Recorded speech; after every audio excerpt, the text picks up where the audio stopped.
लाल button पे click करके channel को subscribe करें और साथ ही घंटी वाले बटन को दबा दें ताकि आप हमारा वीडियो सबसे पहले देख सकें।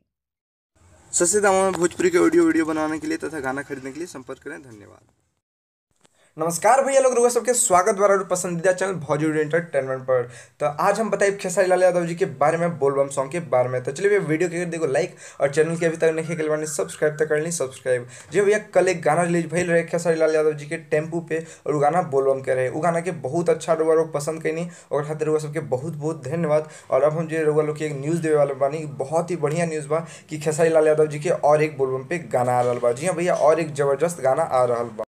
जी गाना के नाम बा भैया चल देवघर। जी भैया चल देवघर जी गाना भाई बहुत जल्द आ रहा बा और जी वीनस भोजपुरी पे आ रहा बा। जी गाना लोग के बहुत जल्द सुने के मिली, ज़्यादा वेट करे के ना मिली, क्योंकि जो खेसारी लाल यादव जी के जो टेम्पू वाला गाना वो गाना बहुत ज़्यादा हिट हो गई बा, जगह कारण ई भी गाना बहुत जल्दी रिलीज करे के विचार चल रहा बा। जी हाँ भैया, और रुआ सबके बता दें कि गाना के जो लिरिक्स राइटर हुआ वो आज़ाद सिंह जी और पवन पांडे जी, साथ में प्यारेलाल कवि जी, श्याम देहाती जी सब मिल के गाना के लिखले बाड़न। जी भैया, और ये गाना के जो म्यूजिक डायरेक्टर हुआ वो जो सबसे बेस्ट म्यूजिक डायरेक्टर हुआ भोजपुरी के, जिनका नाम बा आशीष वर्मा जी और साथ में शंकर सिंह जी। जी भैया दोनों मिलके ये गाना में म्यूजिक बनौले बाड़न। और साथ में सोनू पांडे जी के भी ये गाना में बहुत ज़्यादा योगदान बा। और जो सिंगर हुआ उतर वालों के जानता नहीं कि खेसारी लाल यादव जी हुआ।